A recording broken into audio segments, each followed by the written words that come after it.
You are now listening to Sweep the Rack podcast featuring Brooklyn Rob and Big Mike.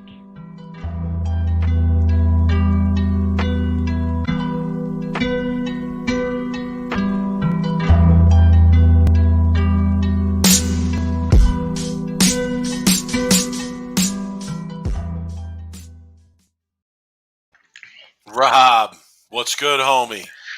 Mike, we got a lot to talk about this week. I feel like I don't want to bullshit about like our weeks because there's so much bowling finally to talk about. Like finally, it feels like it's been months before we have some good substance to give the people tonight. What do you think?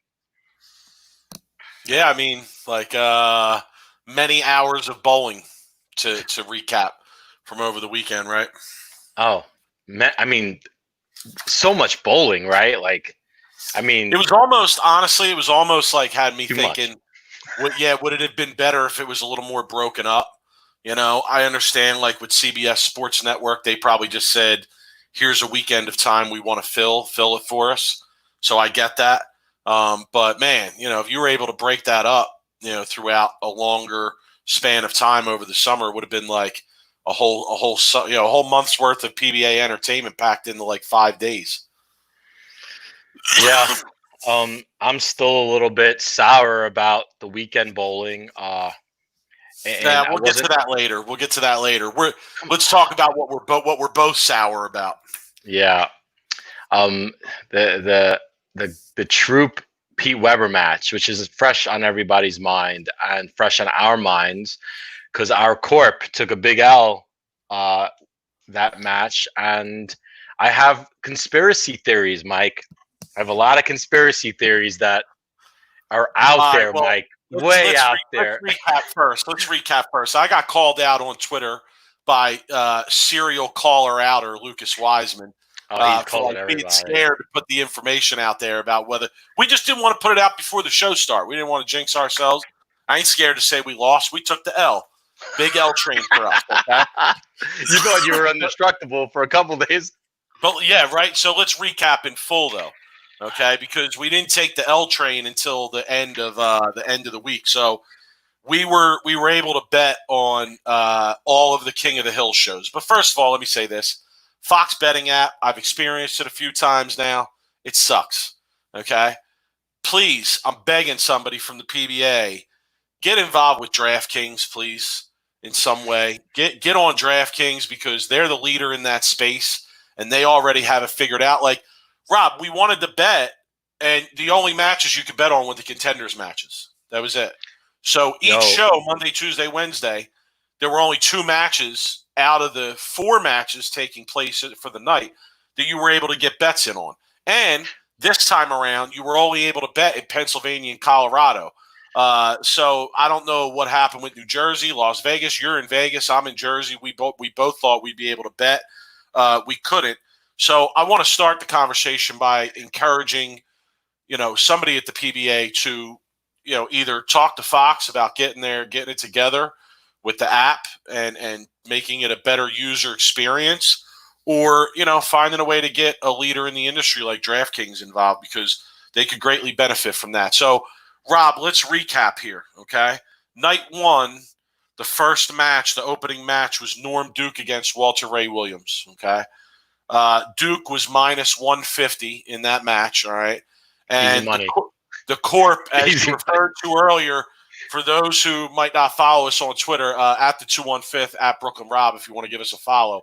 But the Corp is a group of people. That it's myself, Rob's brother Dave, PJ Haggerty, the Sam Rothstein of Sweep the Rack, shout, and Bobby Kerwin, friend of mine from Pennsylvania, who just joined the Corp because we needed somebody in PA to put the bets in for us.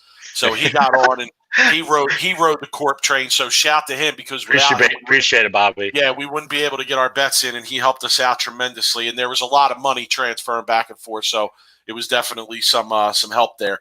So Rob, the Corp, that's how we're going to refer to it from here on out. We're not going to talk about specific bets other than one specific bet that I made that nobody else rode with me on. Oh, God, here we go. Okay, I'm going to brag a little bit in a minute here, but let's recap. You got Duke at minus 150, first match out of the gate. The court bet 600, and that was a winner, Rob. 600 to win 1,000, right? So we returned 400 on that bet. So we were plus 400 there. The next contenders match, again, you couldn't bet on Norm Duke versus Wes Malott. Yeah. Couldn't bet that. Okay, we would have had that. We had Duke. We would have had that. I was on Duke. I was on the Duke train, bro. Like, yeah, for sure. Then the next match that we were able to bet on was Simonson at minus 110 against EJ Tackett. Right? That's the bet that I pulled out. Yeah, that match was a mess. Okay, if you remember, and Simonson bailed us out. Shout to my guy. Switch to the backup ball going last 6 and bailing us out. So that dead if he didn't switch. Yeah, we were dead. We were dead in the water if he didn't switch. Absolutely. Yeah. So that went from a loss to a win. So we won that one. We're 2-0. That was 385 was the court bet for a return of 735 there. Next bet was the following night. Bill was the first match against Sean Rash. And to be honest, it's not surprising. Sean Rash bowled good the whole weekend there. It is, JD. I agree. I mean, it's a really bad user experience. But Sean Rash was probably the better bet, okay, especially after Bill had a rough performance over the weekend in the same building. But, we're not going to bet against our boy, okay? And we have rules around here at the Corp. And, we're going to ride with our boy. So the Corp bet $100 on Bill at minus 110 to win 190. He lost, okay? So that was our first loss. Then comes the bet of the week, okay? And this is the kind of shit that allows me to say I deserve to be sitting here and doing this podcast, all right? And that is the bet on Clara Guerrero, okay? And I'm going to say it here. I said it on Twitter. I said it to several people privately. I really thought she had a chance in that match, and here's why. Because Jacob Buttriff has shown us that he makes dumb mistakes during matches. Okay, he misses single pin spares. He makes bad shots in inopportune times. So I bet $50 on Claire at minus 300. I won that bet. I might be the only person in the country who had Clara on that bet with actual money on it. I'm going to say that until someone proves me wrong. Put a ticket up and show me. But I cashed in for 200 on that.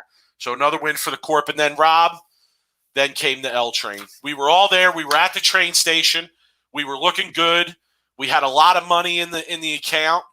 We were rocking and rolling, right? And we liked Kyle Troop heavy. Real heavy against Pete Weber, okay? And the Corp in total bet $1,300 on Troop to win a little over $1,900 back. And if you watched, you saw how that turned out. We lost. All right, go ahead. You want to get into the conspiracy theory? And let's say this, Rob. Listen, if you're here because you're watching this as some sort of bowling media outlet, you're in the wrong place. Bounce, because that's not what this is. So I don't want to hear it when my man over here goes off on his conspiracy theory in a minute. But go ahead, Rob. I'll give you the floor, homie. Dude, PBA wants Pete Weber on TV. I mean, Lucas just posted a post about how great the ratings were. The highest ratings that Fox did the whole week. And it's no surprise that it was Pete Weber. So my conspiracy theory is that PBA told Kyle, hey, like, use a ball, you could, you know. I know what you're talking about right here. I mean, there's a way to sandbag and there's a way to sandbag, Mike. The good way to sandbag is to find a really bad reaction and hit the pocket and not strike. Now, here is why I think that. And I'm the only one who thinks this because I'm crazy, right? But, like, he used an axiom all week on the shows. Every time he made Or your thing. Right on the short pattern, right? But he used the axiom. It was a house shot, right? And all of a sudden, out of nowhere, he decides to switch this Emerald IQ, and he leaves like 6-10 pins. And Pete's throwing the ball all over the place, Mike. He threw one. He was on 2 legs before he even released the ball, because that was the one where Coley yelled at in his backswing. And dude, he strikes there, and it's like, okay, they wanted Pete on TV. I get it. I think Kyle was a little bit intimidated, maybe, or he was just happy to be there bowling against Pete. There was something off, Mike. I was watching the match, and the feeling I got was like, dude, there's something off here. They wanted Pete on TV, and I get why they want Pete TV. So that's what happens, Mike. The suckers, they sucked us in, and we got fucking hammered because of it. We did get suckered in. I mean, to me, I'll be honest, I don't agree with your perspective. I know you don't. Nobody does, but I don't think there was any shenanigans going on. Big shenanigans. There was 10 grand on the line, so I think those guys want to win the 10 grand. PBA could have said, "Hey, here's 7,500. Just throw it." I think that's really an impossibility from my perspective. But listen, I learned a couple things. Here's what I learned. And my good friend Matt Sherman just said it. You don't bet against the GOAT. You know what? I'm sorry, Mike. If I did the bet all over again, I still would have bet against him. I don't give a shit. I mean, if we could force Kyle Troop to throw a different ball, I would agree with you. I would still. You know what though, Mike? Look, I'm gonna be honest, and I might get a lot of shit for this, but Mike, like Pete didn't look good. I mean, I'm not talking about bowling. I'm just talking about in general. Like he just didn't look good. Like I don't know, like if he's been sick or he just is skinny, lost a lot of weight, but he just didn't look like great to me. So like I kind of have this like Pete like just this machismo and this aura about him, right? And then I looked at him, and I don't know if he's just if he's just getting old or whatnot, but I just kind of felt a little bit bad because he didn't look great. Yeah, well, I mean, the guys are getting older, Rob. That's a reality. I know that it's natural to kind of look at people from how they were versus how they are, but it's definitely a reality. The father time is catching up. Hey, Lucas, guys. I bet you were sweating after that first frame, though, when he went 5-1. I bet you Lucas was sweating bullets. Lucas, you shouldn't say that because now Rob's going to use that, and he's going to be like, see, Lucas knew the fix was in. He knew. That's why he picked Weber. Yeah, he's going to use that. Lucas was part of the fix. Lucas was part of the fix, dude. What are you kidding? Flo was in on that.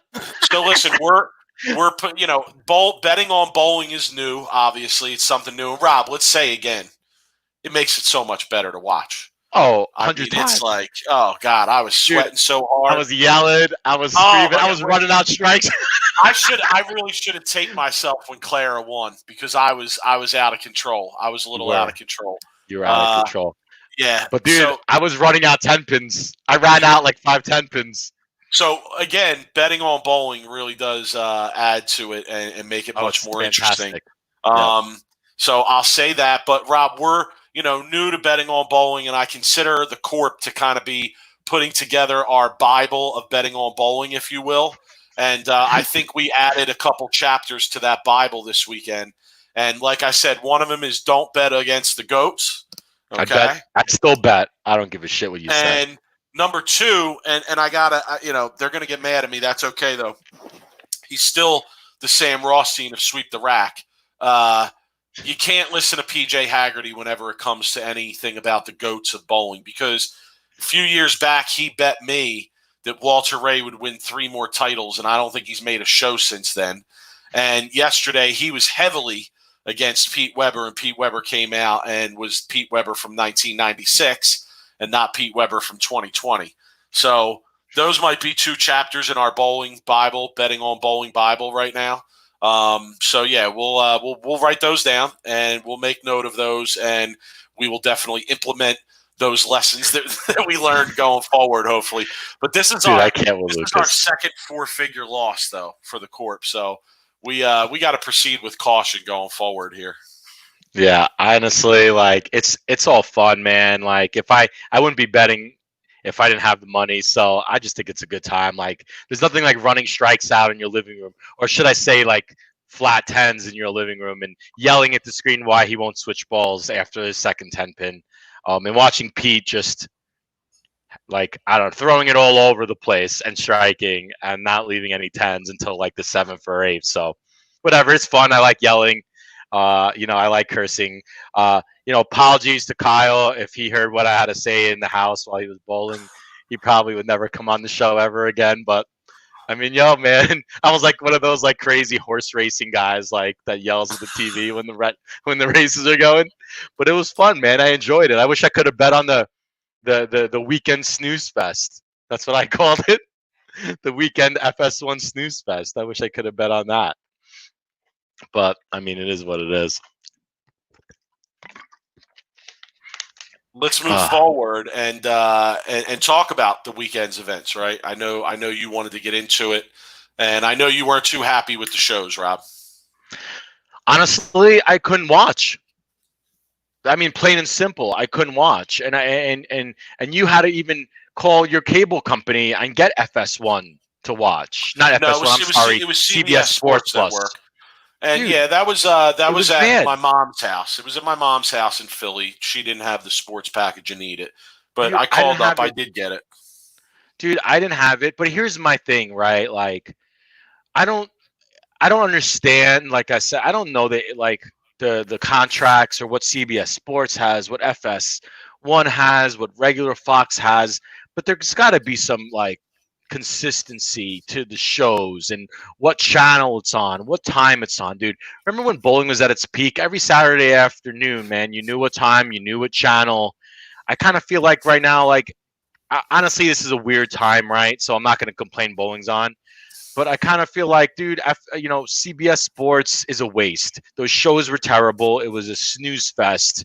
I tried to watch in the gym. There were 16 TVs going. Now, one was showing it. I couldn't watch anywhere. Like, it was bad. And I just kind of was frustrated.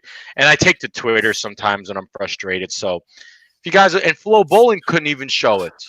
Like, Flo couldn't even show it. And that's what kills me. It's like, dude, I pay for Flow. You pay for Flow. Like, give it to me at least on Flow. And they can't do it either because of like international and like copyrights and all the other stuff that I don't really know anything about. So I'm stuck as a bowling fans. The fans took an L like the Corp did. The PBA fans took an L for the CBS Sports shows this weekend. I don't care what anyone says. A lot of people didn't watch because they didn't have it. And I was one of them. So I was happy when they got back on FS1, and I was happy when I was able to bet. So yeah. So let me say a couple things here. So one point I want to make is that many people over the years have commented about how they would like to see, qualifying or some of the pre-show rounds on TV. Right. That's what Saturday was. It was a qualifying where there really wasn't a lot on the line. No one was getting a cut. It was just for seeding. Now, they could have done that a little bit differently and put something on the line or put some money up to make it a little bit more interesting, I guess, or two things that we kind of discussed outside of this show. But, it was qualifying, and people have wanted to see that. And, we found out on Saturday, it's pretty boring to watch qualifying rounds for bowling on TV. That's what we found out. I will say that the shows on Saturday were somewhat boring, even for me, and I enjoy any live bowling when it's on TV, especially if Bill's on. But I will say, it was a lot to sit through for. I think it was like 4 hours worth of bowling coverage, and it did get a little bit tedious because there wasn't a lot of drama involved. There's only so many ways to cut, to create that drama. Okay. So that's the first thing I'll say. The second thing I'm going to say is this. The PBA got involved with CBS Sports Network. If I'm correct, and I might not be, but I believe they got involved in it like several years back before they went to Fox. Because when they were on ESPN, they were also on CBS Sports Network from time to time, right? And at that time, when they were with ESPN and they signed that deal with CBS Sports Network, I think the bowling community in general, or bowling fans in general, looked at it like, oh, this is a great positive here because, now they're going to get more exposure. There's another channel that's interested in bowling, et cetera. Then what happens is they switch over to Fox, and Fox really seems to have invested in it, okay, to a large degree. And now I think when you compare CBS Sports Network to what Fox is doing, not only does it pale in comparison as the product, but it also, like you said, kind of confuses things because you had this relaunch on Fox, and now you're back to switching between Fox and CBS Sports Network. So, what I would like to see going forward, Rob, is that it's just with Fox. If Fox wants to invest in it and they want to put the money into it and they want to, really promote the product and treat it the way it should be treated, I think we all feel, then I'm all for sticking with Fox all throughout, but I understand they sign these contracts and they gotta stick to them. Yeah, I think CBS Sports kind of got the shit end of it too. I mean, if I was CBS Sports, maybe they should think about running their own tournament. Maybe I'm throwing just ideas, right? Yeah, but they don't know shit about running a bowling tournament. They don't know shit. No, that's but why that's why they pay the PBA to do it. Yeah, all I'm saying is instead of running the qualifying, not have qualifying, I don't know, run round robin match play or best 4 to 7 matches. Run something where people actually want to watch. I don't even want to watch qualifying. I don't even want to qualify when I bowl tournaments, let alone watch it. So, you know what I mean? Like, you just want to get to the round robin. You want to get to the match play. You want to get to the exciting stuff if you're a spectator. So that's my question, is like entertainment value, Mike, right? It's no coincidence that the Kyle Troop Pete Weber match was the most highly rated. I got to say, I disagree with you there. I'm not going to assign the high ratings to Pete Weber. I'm sorry. I think it could be as much from coincidence as it could be from Pete Weber. I think it could be as much from Kyle Troop as it could be from Pete Weber at this point. No, you're wrong. You're wrong, dude. Because listen, I'll stand behind that, man. Kyle Troop is on Barstool Sports. Yeah, I don't care. It's like the biggest media company out there right now for younger people. Yeah. If somebody from Barstool tweeted that he was going to be on TV, that alone could bring a couple, thousands of viewers to it. So ask 100 people random people on the street if they know a professional bowler, and I'm going to guess that most of them are going to say Pete Weber, not Kyle Troop. Yeah, but none of them are going to know that Pete Weber's on. That's what I'm saying. Pete Weber is not drawing people to watch that show. That's my point. He is, and he is. People want to see Pete Weber. He's must-see TV. He is. He's unpredictable. Rob, you are so stuck back in the day. It's crazy. Like, no, I'm not. This ain't the early 2000s anymore, bro. He's old. Yeah, but people love nostalgia. People love nostalgia. People love seeing names and faces that they know. Nostalgia. That's the problem a lot of times. Everybody, it is a problem, but people want to see what Pete Weber. Like, people want to watch Pete Weber because he's crazy, dude. He yelled at the CEO of the PBA. He yelled at her. He probably knew it was her, and he yelled at her because he's awesome like that, dude.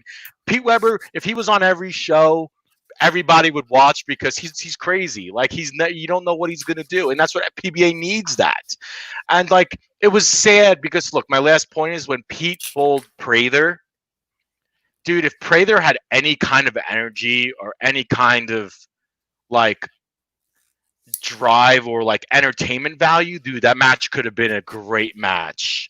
Like, dude, imagine if I'm just saying, look, like, imagine if I bowled Pete Weber in that match, dude. I would have been giving it to Pete Weber after I struck, and I would have been really, really turning up the screws on Pete Weber. Like, make it interesting, right? Like, hey, here, Pete, I'm not afraid of you. Talk some shit, right? Get into it a little bit. But that's not Prather's personality, but that's what the PBA needs. The PBA needs someone to bring it back to Pete Weber, to get it back to him so they can go back and forth, right? It's just my opinion. Pete Weber's good, but you're right, though. You're right in the fact where, it's old and we need new blood, but Pete's still Pete, man. Everyone wants to watch it. Yeah, we'll have to agree to disagree there. I promised the people we would argue at least once tonight, so there you go. There's argument one. I think we'll have at least one more before we're done. Yeah. Dennis put up a long question in the chat. I don't really know the insides and outs of the logistics, Dennis, in terms of their deals. I don't think it was because Fox wouldn't want to do it. I think it's just because they signed a deal with CBS Sports, and they have to fulfill the terms of that deal. And that's to provide a certain amount of content at certain times that CBS Sports chooses, I would imagine. Dave, I want to follow up. Gigi brought a certain flavor to the show. It was interesting. It was different.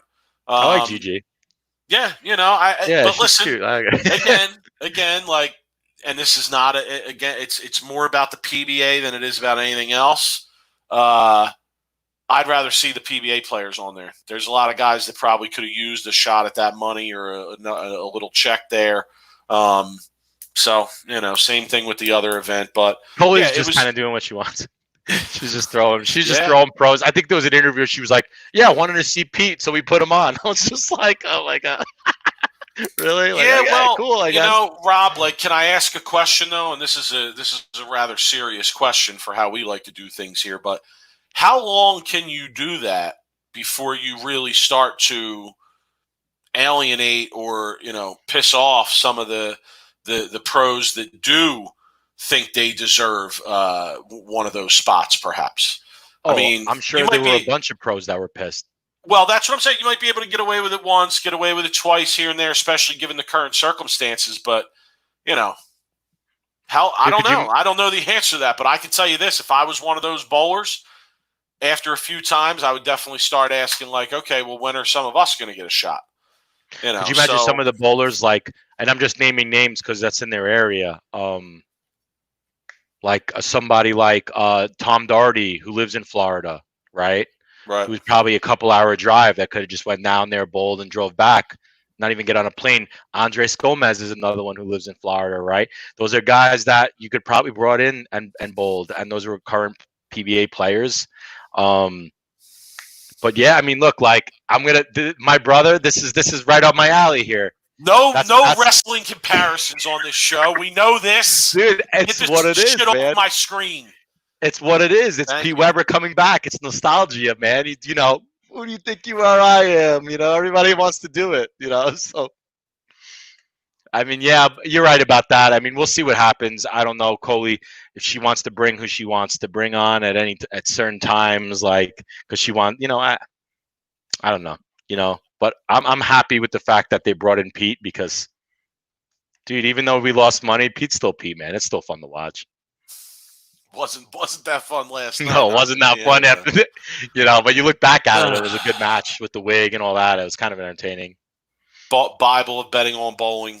Don't bet against the goats. That's what we learned. Yeah. I know. Read Lucas Wiseman's tweets, chapter 1 too. Don't forget about that. So yeah, shout to Kyle Troop, who, Rob, we talked about the qualifying of that event, your problems with the boring nature of it, etc. And there was nothing on the line, not a lot of drama.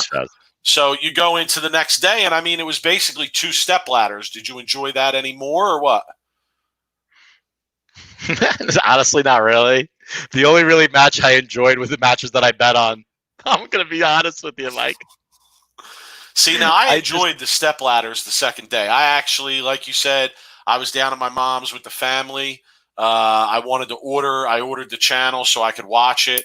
And, it was like 5 hours of straight bowling to watch. So I really enjoyed it. I thought it was good competition. I thought the intensity was there because they were bowling for a title. It was $30,000 for first, so the money was serious. And shout to Kyle Troop, comes away with the title. Rob, title number 6 for him, pretty impressive. Yeah, I mean, look, he's starting to come into his own. We said it last year during our podcast that Kyle Troop is. Sir, did you not listen to the earlier part of this podcast that I was the person who bet on? I wish you could have been. I wish you could have been on our text messages. Mike thought he was freaking Denzel Washington in that last scene. King Kong ain't got shit on me. That's what Mike was in the group text, man. He needed to relax. I was texting yo, yeah, he thought he was this big shot, and then he takes the big L. Listen, prime candidate to join the corp. So, homie, if you're interested, it's just a text away. So always let us know, If you want to come and lose money with us, by all means, come and join us. If you got some money to throw 4 figures, anywhere. For sure. Anyway, so yeah. This is the second time. This is the second time overall. But that doesn't mean I don't ever win. Sometimes I win, All right, I'm sorry to interrupt, Rob, but go ahead. So now are you at the point where you got to be betting on it to enjoy it? Because I didn't have to bet on the step ladders to enjoy it on Sunday. Yes, I enjoyed Bill's gutter ball. Oh my God, I wasn't even going to bring it up. I wasn't even. I was gonna tweet him, Mike. I was gonna tweet him and say, "Oh, you must have weren't allowed to use the same stall every day." that way after he threw that gutter ball, but I held myself back. That was ugly, was it not? I mean, that was one of his most ugly performances on TV that I can remember. Yeah, I mean, he's probably. I don't know how much practicing he's been doing, Mike. To be honest with you, not a lot. He's getting the pool put in and finished pool, up, so not a lot. But Rob, besides the gutter, hold on, okay, back-to-back Brooklyn double, son. When is the last time you saw Bill O'Neal crossover period, crossover back-to-back, and strike? I mean, my goodness. It was a bet. Some people, like, they even said it on TV. Some people just don't match up on certain, like, on certain places. Mike, it's funny. We've all had bowling centers we bowled really bad at in our lives and continue to bowl bad at, and it doesn't seem like this place matches Bill too much. I was on the Beef and Barnesy show on Tuesday, and I was texting with Stu on Sunday during the show and Saturday a little bit, and he was like, "Oh, they were bowling on two patterns. I think it was the Marshall Holman pattern and the Johnny Petraglia pattern." And Stu texts me saying, "Oh, this is like a house shot to us. These are house shot patterns." And then Bill goes out and goes double crossover gutter. And I text him back and said, "Bro, if these are house shot patterns, then like my boy's in some serious shit. Because like going double crossover gutter ball on a house shot pattern, like I don't know." He's never bowled good on like. We talked about it. Remember when we were making bets for the strike derby, and I was just like, man, like he's just gonna flat 10 for forever. Yeah, we lost 4 figures there too. But anyway, so I enjoyed the step ladder on Sunday. I thought it was great. Shout to Kyle Troop. I got a chance to talk to him the other day on the Beef and Barnesy show, like I said. So shout to those guys for having me. Anybody who wants to go check it out, it's on their YouTube and Facebook as well. So I got to chop it up with him a little bit the other day, talk about the title. One of the things I mentioned to him, Rob, is that I'm impressed with how he's come back from that loss at the Bolero Elite Series. Oh, Rob, that like honestly, man, like that could have been a crushing loss. That was a huge amount of money. The amateur tells you he doesn't want to split. We knew there was no chop in that. Okay. And you end up catching a couple bad breaks and losing. And I told him on Chris and Stu's show that I've been very impressed with how he's come back from that. And now like he's in. I don't think right now he's going to win Player of the Year. I think Belmo still has it, but he's definitely in the conversation with his performance this year. So I've been thoroughly impressed by that, and he's been on, Rob. We had him on a couple times, so you guys can go and check that out if you want. But shout to him on the title number 6. Just wait till you talk to him next and you ask him about why he used that Emerald IQ instead of that Axiom. That was a crazy decision. And then he switches and strikes out. Yeah. So, Rob, you already said, now we'll move into the King of the Hill shows. You already said that you enjoyed those shows. Was it just because of the betting? No, it was fun because I was able to like watch it live, right? Anytime it's live bowling, it's good. And I was live the other 2 days too. No, but it was during. For me, it was more of like since I'm with my mom right now. You mean like prime time slot? Yeah, okay. Dinner time, right? Make dinner, sit down, watch the show, put some bets on. Like it was good. I look like it couldn't have been the drama, Rob, because I got to be honest. Like it seemed like a much more relaxed atmosphere in the King of the Hill shows than it did for the PBA Tour final shows that were on Saturday and Sunday. They were kind of joking around, having a good time. They had the gold head pin thing going on for free games for everybody. That was so like, I mean, obviously free games. We were betting on it, so that makes it more interesting to us. But to me, the vibe was kind of the same between the two shows. There might have even been a little bit more intensity on the shows on Sunday. I didn't really care who won, though. That's the thing. I didn't really care who won. If I didn't really bet, it was just more just for me to watch it, just to like, see how the show was going to be, like what the vibe was. But in reality, there was no emotional investment for me on who was going to win, Prather or Pete. Like I didn't care. Like Right. I don't have an, and that's what my whole point is, right? I'm trying to get the PBA to understand that like they have to get some kind of emotional investment from the fans to who you want to win. So you feel like you're cheering for your pro even though you're not betting on them. And Mike, I don't want to bring back comparisons, but if you go to a sport like NASCAR, yo, these people will fight for their drivers, bro. They never even met these people. They got these Dale Earnhardt Jr. hats on and shirts, and you say something bad about Dale Earnhardt Jr., you're in your old scuffle like in the parking lot. And I'm serious, like that's the kind of exactly. I mean, really, what it came down to was just marathon of Pete Weber, Mike, yelling at Coley, just doing his thing, putting his wig on. I mean, just look, like I get like it's not like sustainable, right? You have to bring some young people, but Prather, and I keep saying this, Prather had an opportunity to really give it to Pete in a match that was only worth 10 grand, right? Show some emotion, show some personality, give him the business, right? It's not him. It's not him. I just disagree. I disagree with you because one of the fundamental things about those guys being great bowlers is that go bowling. It should be stop bowling, right? Like it should be can't go bowling. You can't go bowling. Oh my goodness, that's hilarious. Anyway, Rob, one of the things about bowling that we all know, and one of the reasons that all these guys get to the level that they get to is because they are able to calm their emotions and keep that mental focus on the process and the shot. I mean, how many times have we heard it on this show alone, let alone bowling in general or books or psychology, sports psychology aspect of it? What you are asking them to do is opposite to the nature of how they have to act to perform. You know, so I can't, it really, it's almost nonsense to me that you sit here and say this, knowing what you know. Because if you were out there, you would be the same way. You wouldn't be running around like a wild man. You would be calm, cool, collected until those key shots came up where you knew it mattered and you knew that you could let that release of energy go. And it would be the same thing that these guys do. Now, let me say this real quick. I want to talk about this, right? I don't want to spend the whole time going back and forth arguing. I want to pose a question to you, see what you think about this. Rob, we talked about it on Twitter a little bit this weekend.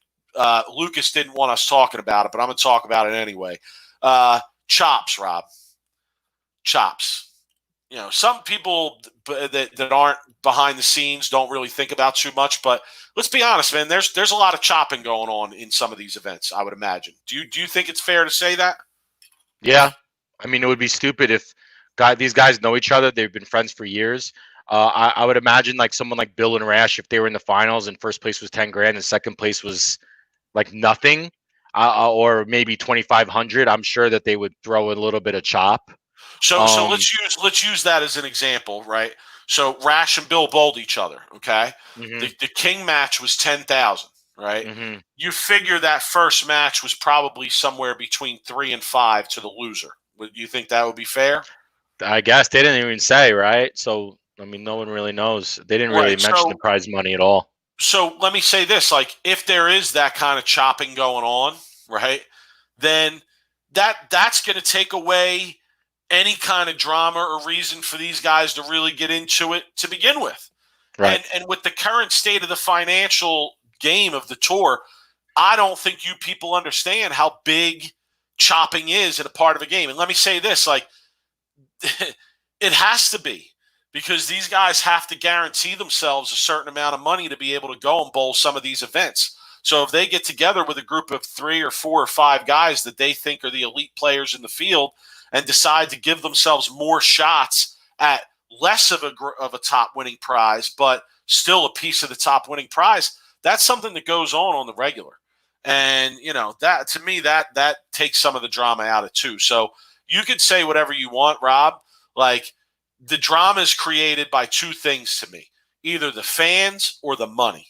Those are the two things that create the drama. You know, when No, Bill you're and wrong. Prather bowled each other for $100,000 at Bayside, that was one of the best environments professional bowling has ever seen because it had you were there, so you're this is bias. That's bias. That's a biased opinion because you were there and you were you're saying even emotionally if involved. I wasn't there, that wasn't one of the best shows ever in PBA history. It was a great show. That's crazy but to say, bro. But you had so much personal investment in it because you're good friends with Bill. You were there on top of it. So like Whether you're I'm there saying, or not, the place was I'm rocking just with me saying. or without me. Honestly, I'm just saying, you know? like that's what everybody needs. That kind of emotion that you had because you were emotionally invested in your friend, your pro. See, that's the way you look at it. The way I look at it is I was feeding partly off of the emotion of the other fans there that day because they were excited. There was an electricity in the air. Look, there was a I buzz agree in the with air you when that that the fans. I agree with you that the fans are a big integral part of the show, especially now that we don't have fans. You could see it kind of lacking a little bit because there's no fans. But the pros have to help out. They have and I keep saying it. And look, like I know you talked about like you have to focus and you have to concentrate, Mike. The reason why I'm saying that this was Prather's opportunity to really let it go is because one, they were bowling on an easy shot. So I mean, really, how much does your shot making really have to do with throwing a strike on the easy shot? Yeah, but you also had right? to strike on almost every shot too, with the way the scores You were. did. Yeah. But all I'm saying is like this was a great opportunity for him to really put some emotion and really talk some shit and really give, some entertainment value to the show. And he just, it's not his personality. He just didn't do it. And I feel like that's why Pete is Pete and Chris is not Pete. Right. Well, even when they're bowling for $100,000, they're still going to be reserved most of the time. But when they get to that point where they're going to let out that emotion, it seems to be a bigger expression of emotion at that time, which I always think is awesome. So just some thoughts.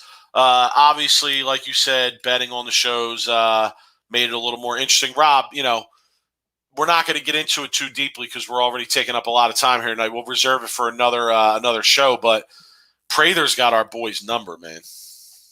Look at this. See that? I'm taking the W's tonight, Mike. Wait till he gets his ass kicked. What point, Lucas? What point is he referring to? I don't even know. Wait till I kick his ass in our Game of Thrones sketch tonight. Just wait for that. Which, by the way, do you want to roll that right now? Look at this. Prather making the split was one of the best reactions in the history of bowling. I agree. I mean, it was hype. It was hype there. And Lucas will say the same thing. He was there. He'll tell you. I was hype. Lucas, tell me if Bayside PBA playoffs was that one of the hypest environments you ever seen for bowling. You've been at everything. Okay. He called him sir. I mean, it's true. Like. Yeah, he was already beaten. He said, he "Sir." He might have been chopping with him. They might have had a chop going. Sir, here's your chop. He paid him right there on. He wrote him a check right there. I mean, those guys have so much respect for Pete. Like, dude, shout out to Gil Barkman, man. That's my guy. Midwood High School, Brooklyn. Interesting connection, Gil. I bowled with his sister at St. Peter's. She went to St. Peter's University, where I went. Yeah, so shout out to her.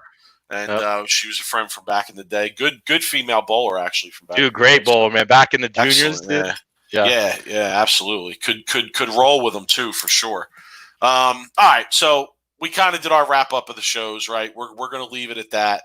The king of bowling, Rob. I guess it's going to disappear for a while, and who knows where it goes going forward. It was like they hadn't done it in 10 years. Oh, one more thing. The music on the shows. Oh my God. It was driving me crazy. The king of bowling shows, the music was driving me insane.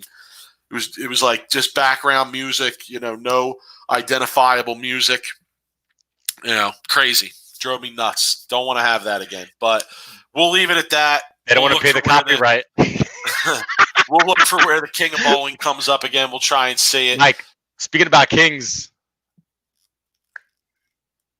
we got a top 10. We got a flat 10 list for the people. We do. We'll get to it in a minute. We got to talk about one more story. There's one more story. Oh, my burner account. We got to give. Some recognition here. There was a 900 series bowled over the weekend, Rob. There was, but I think my burner account story is better than the 900. Wesley. No, I'm kidding. Dude, Wesley's a great bowler. I don't care. I you start hearing all the haters, right? Oh, two-handed, lefty, two on a pair. You started hearing. I heard all of it. I seen all of the comments, right? I don't give a shit, dude. 900 is 900. I don't care where you bowl it, when you bowl it, what conditions you bowl it on. I don't care if it's the easiest shot in the whole wide world. Bowling 900 is still really hard to do. And if it wasn't, there would only be how many players, Mike? I think it's 36 at this point. Mike, 36 players out of how many games and how many people do it every year, every day? That's 36 out of millions of games bowled a year, right? Yeah, crazy accomplishment. Shout to him again. I talked to him on the Beef and Barnsley show on Tuesday, and very, very humble about Mushtair, if you're out there, Mushtair, hit me up. I want to get Mushtair on the show. He came up. I told them too. I said, "Yo, we want him. If anybody in the bowling community can get him, I want Mushtair. We'll bring him on here. I want to talk pre-bowling 900. We will have him answer properly to the bowling community. Believe me, we will. We will put him on the hot seat. He won't come on. Absolutely. He might want to go on some of the softer shows that are out there right now. So I'm not going to name names. Take the 80-mile-an-hour fastballs. Go on those shows that throw you those softballs. You know what I'm saying? We don't throw softball. We come with the heat around here at Sweep the pre-scripted Rack, questions. Go with the pre-scripted questions. Yeah. None of that shit over here. So don't try that. All right. No. Shout to Wesley Lowe though. 900. Yeah, great bowler, man. I want to say something though, and I said this on their show too. I got beef with the people of Arizona. It's where he bowled the series at. And the reason I got beef, if you go back and you watch the video, it's out there online. It's like the weakest celebration for a 900 ever. I mean, it's basically like a golf clap, and that's about it, So It's kind of weak, people. Step your game up. I'll say it here. Dude, if I bowled 900, and Mike was in the crowd, he would carry me out of that motherfucker. Like, yeah, I'd be on your shoulders. I'd be like Rudy leaving the bowling stadium. It would be raucous. It would be raucous. Yeah, it would be. Absolutely. It would definitely be me getting carried out of the stadium, and that'd be the only last person in the history to ever get carried out of the bowling alley in the history of bowling. Yeah. All right. So, Rob, you already introduced it. We're doing a flat 10 for the people tonight. We're doing a flat 10. Yes. We are. There was so much talk about thrones and kings. I mean, honestly, Norm Duke in that chair, though. I sometimes feel that the people in charge with the PBA and the shows and the broadcasting and the commentating and all that, I sometimes feel like they sit in a room together and they say, hey, guys, what can we do to make bowling even more corny and laughable than it already is? And this is some of the shit they come up with. I mean, dude, but Norm Duke sitting in that chair with the crown. Oh, he's going to reign and the king reigns and he took over. I mean, come on, guys, please. Like, it's bad enough that the bowling steals all the ideas from everywhere else, like the World Series of bowling and the Strike Derby, and can't we at least treat it in a way that's not, tongue in cheek, laughable?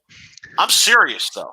I'm dead serious. So in response to that, we're going to do our own throne-related segment here on Sweep the Rack tonight, okay? And we're going to do a flat 10 list where Rob and I are going to take 5 characters from the show Game of Thrones, and we are going to assign a PBA player to each one of those characters, and you guys can kind of judge how we go here and who wins. I'll give you a spoiler alert. I always win. So, dude, I have to go on record saying that seeing Norm Duke with the crown sitting in that chair, though, was really funny. Rob, it was hilarious. The stupidest shit I've ever seen. You are ass backwards tonight. Can I tell you? We are really – a lot of times we're on the same vibe and whatnot. Tonight we are not on the same vibe. I'm just saying I didn't agree. I agree with everything you said because it's hilarious, but Norm Duke sitting in that chair is just really funny. In general, it's just really funny. It was stupid. It was don't even call it the king of bowling. Call it I don't even know. Come up with something better. All right, let's do our flat 10 here. Who's the first character we're doing? Let's go. Let's do the main guy. Let's do Jon Snow. All right, you go ahead. You go first. I'm gonna go ahead and my Jon Snow of the PBA is Anthony Simonson, because Jon Snow was the future of Game of Thrones. He was going to be the king, right? He had a rough history, a rough past, right? You know, growing up as a bastard, Jon Snow, and like never getting any respect. Simonson, though, like had a tough past, right? We talked about it when we interviewed him. True. And he grew up in a tough environment, and now he's 23 years old, and what that kid can do, dude, he just like Jon Snow came back from the dead. Anthony Simonson came back from the dead with that backup bowl to win a match on TV. Dude, Anthony Simonson is the future of the PBA. There's no doubt about it. He's my Jon Snow. Okay, so when I think of Jon Snow, I think of not only somebody who is a leader, because that was his position in the hierarchy of Game of Thrones, but I also think of somebody who is unkillable. That's what I think of when I think of Jon Snow. I think of somebody who survives. They survive. It doesn't matter what's thrown at them, who they have to battle, what terrain they're on, they're going to survive. And therefore, I'm going to say that Jon Snow is most likely equal to Walter Ray Williams Jr. Because Walter Ray Williams Jr. has not only been a consistent leader throughout, but the man has survived numerous decades and changes to the game of bowling. And they try and get him, and you always think there's something all these years you've always thought, oh, he's not going to be able to adjust to this or that, or the changes in the balls, and he only plays outside. No, he just keeps going. Doesn't matter what comes at him. So for me, Walter Ray Williams, Jon Snow. All right, Rob. Okay. Clearly, thank you. Round one. No, I don't know. Round. Let's go round. Listen, the people will decide in the chat, Rob. It's not for us to decide anyway. The people decide in the chat. Let us know. Who's our second character here? Let's go with Tyrion Lannister. Okay. The guy who knows things and drinks, or he drinks and knows things. That's how you view him, huh? Well, that's what he was in the show. That's what he said. He drinks and he knows things. Okay. They made a shirt that said, "I drink and know things." It simplifies his role, though. You know, I think that's a purposefully simplified statement there. It was, right? Because he was a lot bigger and a lot better of a character than just drinking and whatnot. As for bowlers, though, I put him next to Chris Barnes, because Chris Barnes is always 2-3 steps ahead of the moves, like Tyrion Lannister was. Like, smart, really use his brain, not his physical abilities, but use his brain to succeed on the show. And I feel like Barnes, has a great physical game, but his brain is what separates him from the other bowlers. So Chris Barnes is my Tyrion Lannister. Okay. When I think of Tyrion Lannister, I think of somebody who has played all the sides. He has played all the sides. Okay? All of it. For better or for worse. Right? Sometimes it worked out better. Sometimes it worked out for the worse, but he played all the sides. Like, he was a part of the ruling family. Then he had his problem with his father and was turned against them. Then he was on one bad side of Khaleesi, then good side of Khaleesi. Then he ends up turning against her in the end. So here's who I have for Tyrion Lannister. I have one of the only guys that I can think of who has bowled for numerous ball companies, for better or for worse. And that is Ryan Simonelli, would be the Tyrion Lannister of the PBA Tour. I don't know. I kind of feel like I won that one. But no, it's for the people to decide. We will see what happens in the chat there. Okay. All right. Okay. Next character, Rob, please. Next character. Let's do Arya Stark. Like, probably one of my favorite characters on the show. I'm going to say Arya Stark. I'm going to compare her to Chris Prather. I mean, silent, deadly, really not a whole lot of emotions, but like really worked hard and really got to where she wanted to be in the show because of, all the training she did and the dedication. And I feel like Prather is like pretty much to a T the Arya Stark of bowling and PBA. Okay.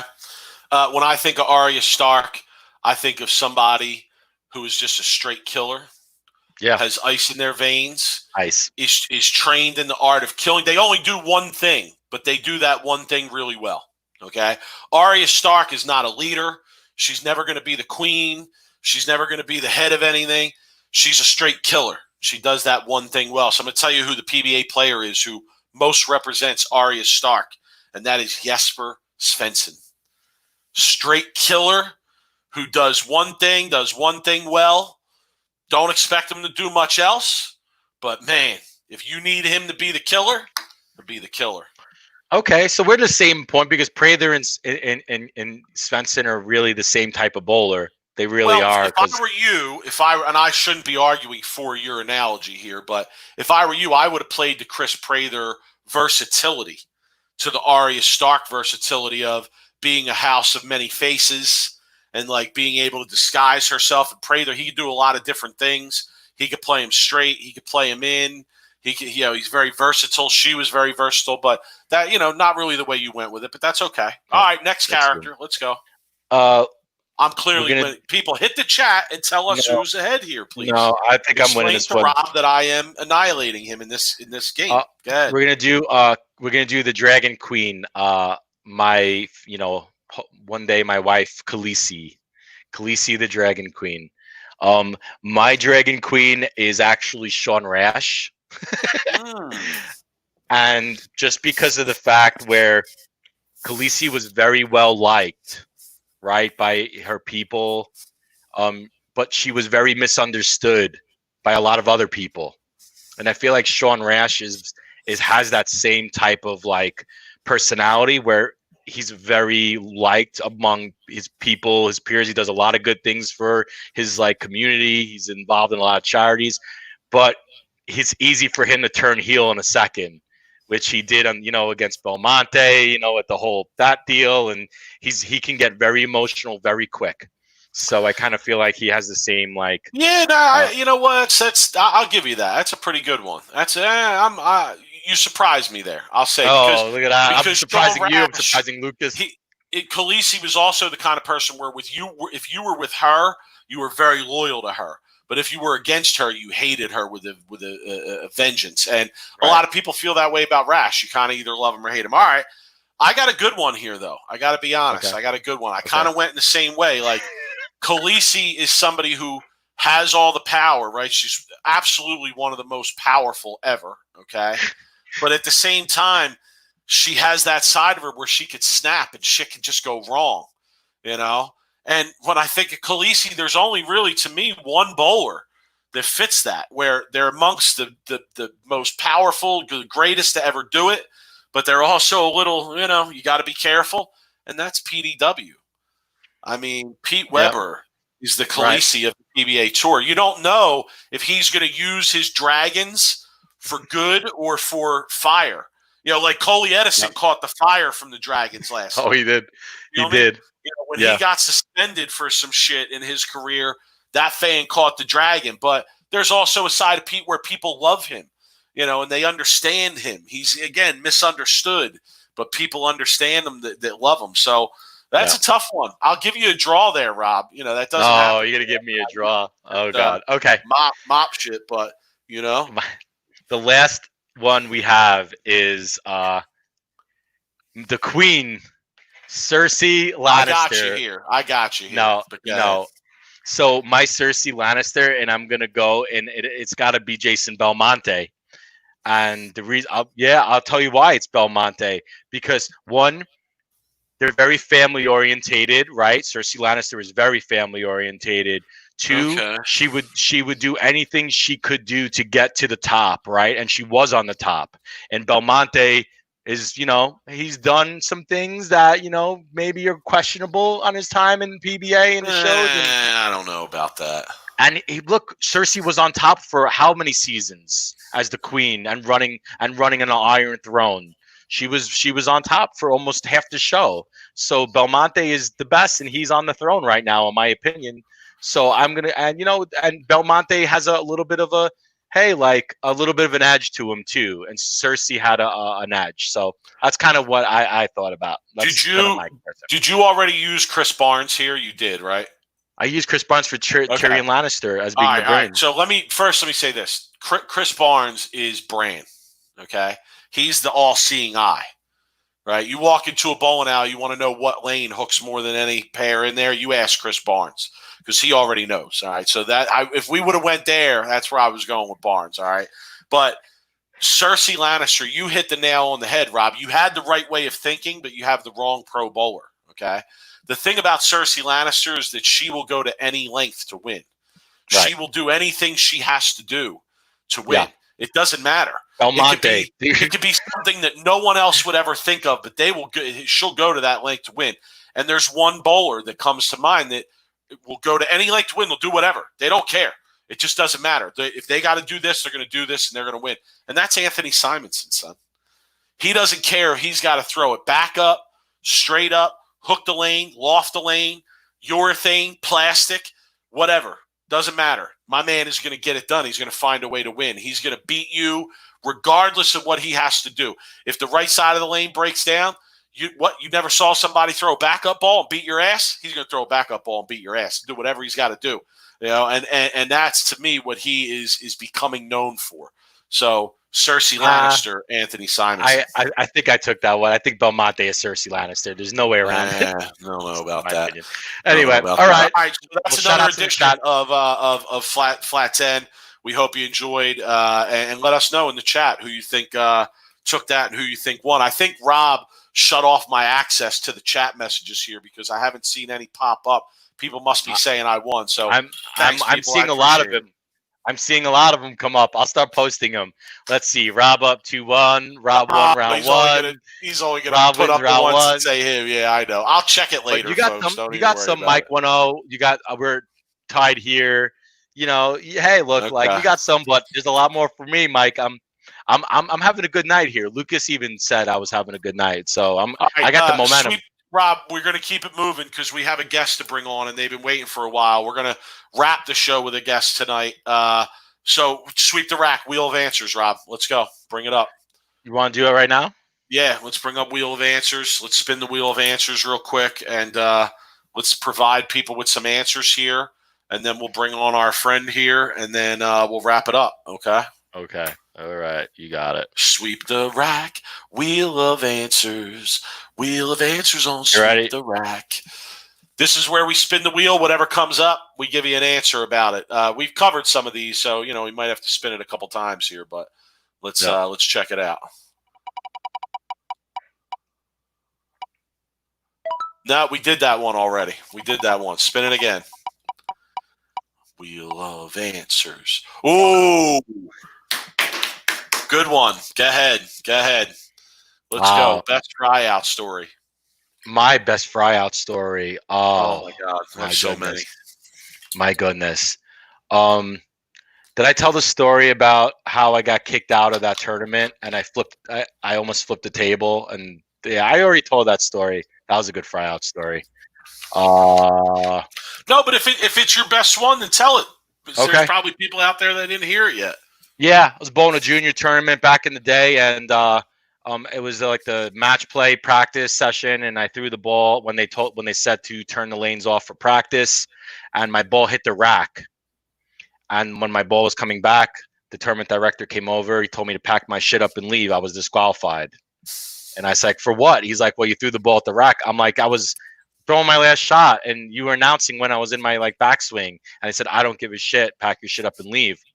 I told him, you're going to need to call 911 and get police down here to escort me off the lanes because I'm not going anywhere. So they took my scorecard. They brought it to the counter. I literally went to the front desk. I got a pen and paper and a ruler, and I drew my own scorecard. And I drew my own lane assignments. And I went and I bowled the match play for the semifinals. Ended up making a step ladder. I handed my sheet with the score on it. They announced the top 5. My name's not on it. So I literally screwed the whole tournament up because I still got the bonus pins from home match play, and I literally went into the tournament director's desk with my scorecard. I put it on the table and I said, "See you in the fucking step ladder," and I walked out. They never called my name in a step ladder, Mike. I never bowled that tournament ever again. I think I was booted. That was a Long Island Youth Bowlers tournament. The tournament director's name was Victor. If any of y'all live in Long Island, you know who I'm talking about. Give him my number. Give him my shout, because I would love to chat with him, especially on air. Scars are fresh from this still years ago. All right, Dude, good, sour. good, So that's good my best fry out tryout story though. I get my best fry out story took place at a place called Curtis Lanes in like central New Jersey.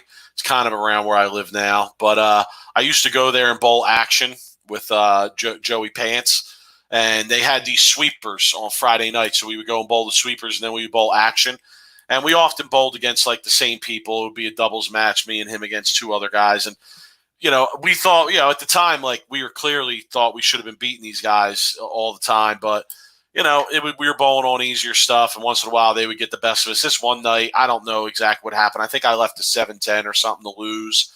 And I was using a hammer nail, and I took the ball off the rack and I slammed it on the settee area floor, like the tiles on the floor.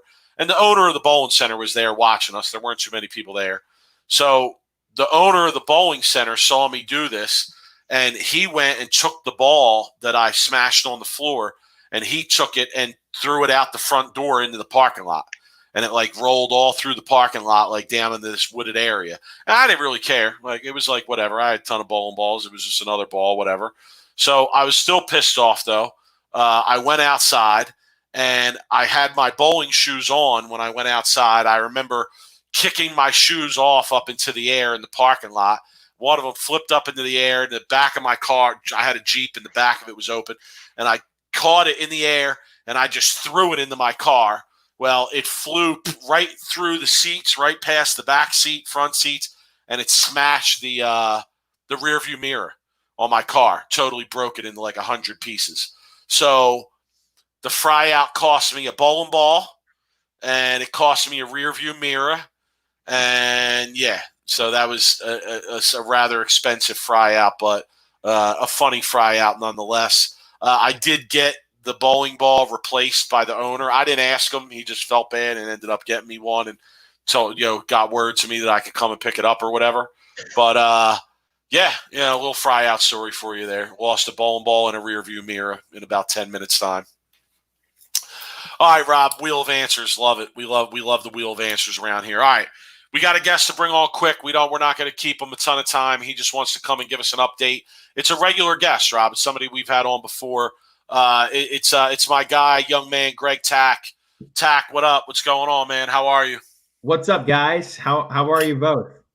All right, good, man. Good. You know, we're hurting a little bit. You weren't here. You probably didn't hear us, but we're hurting a little bit because we took some hard L's on the bowling and gambling last night. But we already talked about it. It's all good. I'll catch you up later on. We brought you on because tournament bowling is back.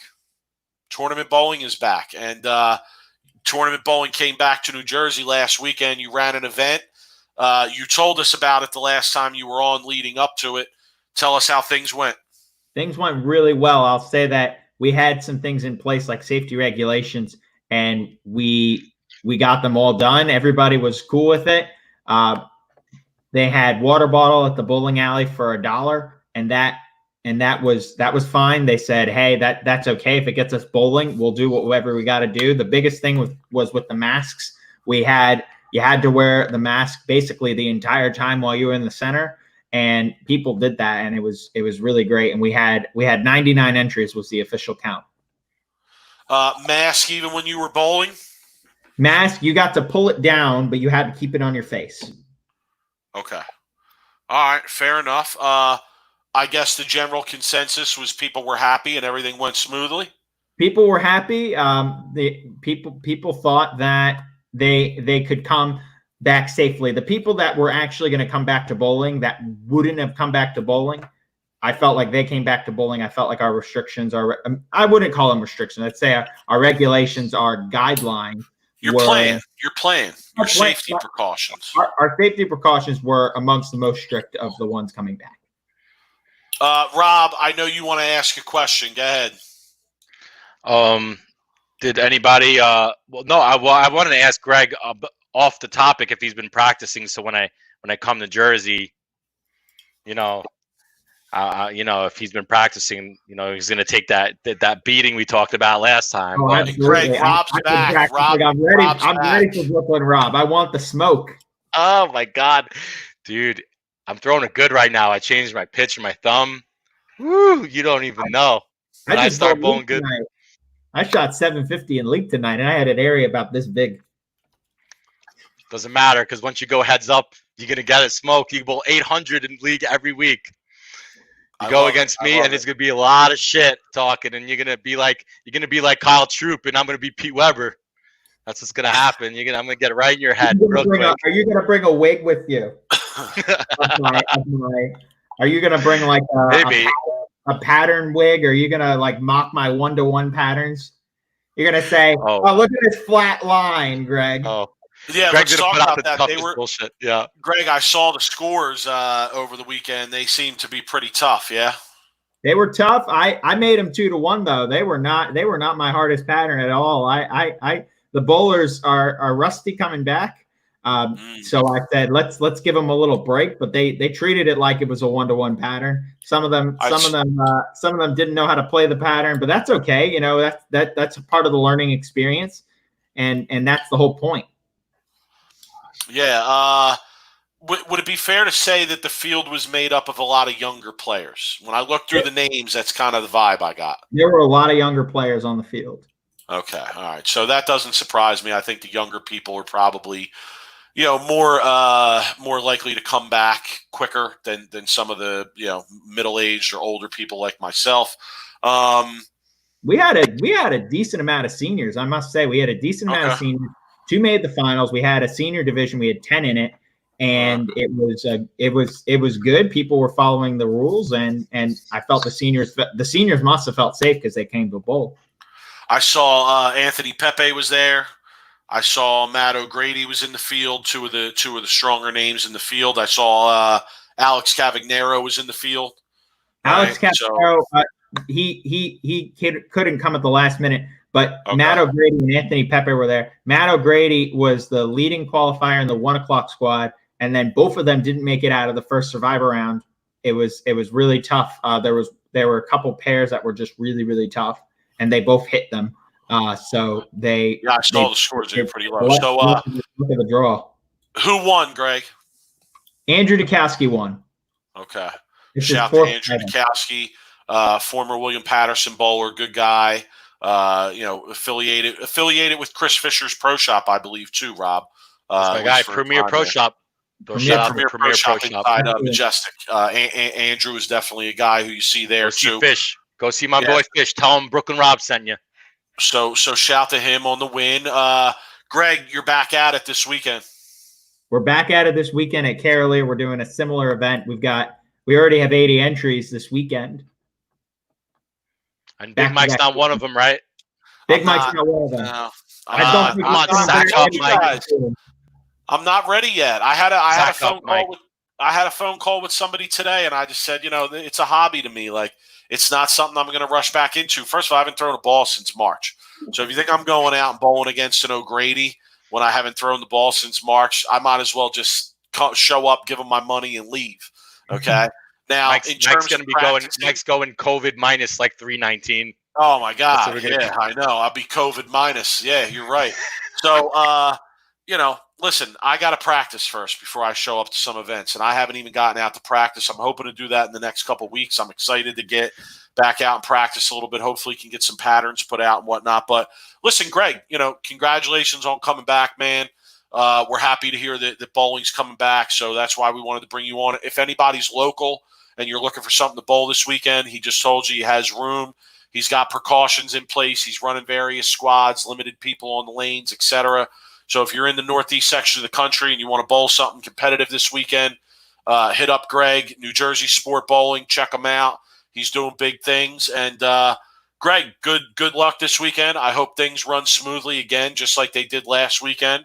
And yeah, listen, I'll see you out there soon enough. It's going to be sometime, but eventually I'll be back. Well, hopefully soon, and you're welcome. You're always welcome to come back, and you'll have to talk about your experiences on the show. You got to win one of these things, Mike. That's asking a lot, bro. That's asking a lot. Dude, there's good bowlers. Mike's odds are plus 5,000. Yeah, I you got O'Grady bowling and Alex well. Cavanero bowling. His odds are plus 5,000. But no, this is true. It's true. I mean, listen, good bowlers show up to his event, so the fields are usually pretty strong. But. I would be plus probably 1,000 right now. I'm not gonna lie. I mean, Mike. Yeah, you'd be plus 4,000. Get out of here. You might be plus 5,050, honestly. No one's going plus on my events. No, I mean my odds to win. Like odds to win. You know what I want to do? I want to make the hardest pattern ever, and I want to challenge every PBA pro to come bowl it and see if they can go plus anything. So, Greg, honestly, what you should do? Like, build towards running a big amateur event. I mean, you could pull that off. You have to build towards it, but listen, you put up 10,000, 15,000, and you allow PBA titleists to bowl. Rob, these guys will show up. Or you go the complete opposite. Or you ban everybody, and you only let the really true amateurs bowl, and then you're going to get a lot more entries. Right, you're going to get some of the best amateurs. But yeah, like the PBA guys will show up. I definitely believe that. But Greg, congrats on coming back, man. Always good to hear from you. Good luck with the event this weekend. Congrats to Andrew Dukowski on the win, and we'll have you back on maybe next week to come and give us an update on how things went at Carolier. Awesome. Both of you, thank you so much. Rob, you want the smoke? I'm going to give you the smoke. Keep practicing. 750 ain't going to cut it on the league. It ain't going to go. You're right. Bye, guys. Bye, see ya. Later, Greg. Take it easy, Mike, homie. Before we go, everyone's asking about the burner account story. All right, go ahead. Hit them with it. Let me pull my Twitter out. So after I got into that big conversation with Belmo about Coley and the PBA, and Belmonte was given the whole PBA this is what they're doing, this is why they're adding money, all the stuff we talked about, and Belmo was talking about how Coley's doing all these great things for the PBA. I got a message, Mike, from this Twitter account, and this Twitter account messaged me and says, "Hey, just responding to your Coley PBA tweet, but not publicly, so I don't get raked over the coals by Belmo. All those Fox deals were put into place prior to Bolero buying the PBA. The youth organization, the youth orgs were already started, and the televised events weren't even her idea. Example, the Strike Derby. So someone is giving her entirely way too much credit. So the conglomerate of Bolero throws in a few extra bucks for prize funds. Seeing how they tout that they are worth millions, you would think that they would do a lot more. Interview after interview, I see the PBA referred to as a media company. It's just sad. I don't feel any passion coming from the leadership for an actual sport. Sorry, just a disgruntled fan. Confidentiality venting." Mike, is that a fan venting? Doesn't sound like it. I'll say that. Doesn't sound like it. And then I responded just some general, how do you know all this for being a fan? And then they wrote back, "Just been a fan for a while. It's all public info. I just actually take the time to check rather than giving someone else undue credit. It's not so much about the credit. I just worry about the future in the corporation's hands. Again, all public info. You can look up all their lending lawsuits and debts, etc." Mike, this is not just some casual fan disgruntled, right? Am I on to something here? Well, listen, I mean, people watch the show. We know there's a lot of people that are on the inside of the bowling community that watch this show. So it doesn't surprise me that we get stuff like that. And quite frankly, Rob, we get stuff like that from people that we, who we know who it's coming from all the time. And we choose not to use it on here because we respect their confidentiality, et cetera. So, Rob, we've said it before. We're very plugged into the bowling world, and Mike, if you're a burner account, understand this, and if they want us to know something, they want to protect their confidentiality fully. That's how people go about it these days. So, well, that's the reason why, Mike, if that was a pro that I knew and I was friends with that reached out to me and said that, there was no way I would have read that on our show. I would have respected their confidentiality. I have a lot of but I think that's it. I think they want you to be able to go and read it on the show. Absolutely. I think they want that word out there. Mike, I almost want to play Who's the Burner account, but I don't think we should play that because and just for we're likely to get somebody in hot water. Just for the record, they're following one person and they have 0 followers. Dude, if that's not a burner account, then what isn't? Yeah, I don't know. Interesting, Rob. Interesting developments always, Dude, right? Lucas is on to something. I feel like I should be like Jesse the Body Ventura and have my own show. Remember, he had the show of conspiracies. Dude, I could come up with some weird ones, but Lucas, dude, that's a legit tweet and that's a legit message that got sent to me from a Twitter account that has 1 follower or following one person have no followers, and they know a lot what's going on, and it's all public info. So just saying, Mike, hey, if you got a burner account, you want to reach out to me. I love that shit. I love it. I love getting it. I love reading it. Don't encourage people.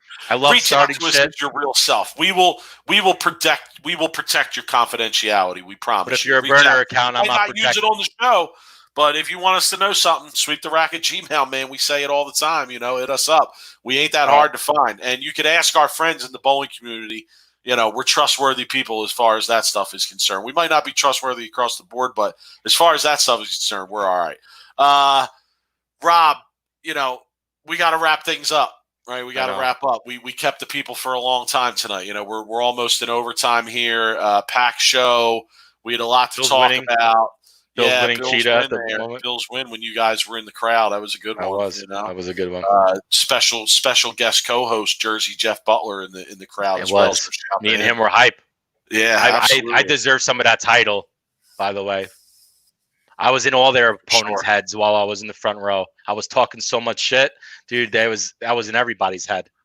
See, but back to my point before about the crowd being able to bring the drama and the hype. Like you and Jeff made that show more hype. That was like when the PBA was doing real subdued crowds. It was just the family members down below and friends. You two made that show hype with the way you acted, standing up and cheering, slapping Bill's hand. Like that added a layer of hypeness to the show. So like Mike, fans can bring it. Fans can bring it. You did it too, Rob. The fans and the pros. You said I did it at Bayside. I didn't do it at Bayside. The Bayside fans did it. You did it single-handedly. Okay? But that's the thing is, though, it's a mutual thing. Like the fans need to be on the same page with the pros. The fans need to be hype, and the pros need to be hype, and they feed off each other. They do. And listen, Lucas, don't encourage Rob. All right, we're not doing spin-off conspiracy theory bowling podcasts here. But if you do want to check out a podcast about conspiracy theories, I suggest the Higher Side Chats. I'm actually a conspiracy theory guy. I don't believe in them. It's the same segment, Bill. I like listening to them. But Higher Side Chats, check that out. It's a good podcast. You'll enjoy it if you like conspiracy theories. All right, Rob, you got any final thoughts or what? Rob, here's my final thought. When's there more live bowling that we could bet on? It's my final thought. I don't know if you want that, man. You gotta replenish the funds. I'm coming at him hard. All right. I don't. One bump in the road, 2 bumps in the road. Don't hurt me. What's your final thought, Rob? Final thought is, I honestly, I was hard on the PBA the last few days, especially for the CBS Sports. The one thing they did do good, and this might be just a little something, but asking the pros about like some of the personal stuff about like, Svensson being a bricklayer and Kyle Troop being Wendy's, right, which we already knew. Typical house bowler, Richie Allen, and then Bill's segment of him using the same stall every show.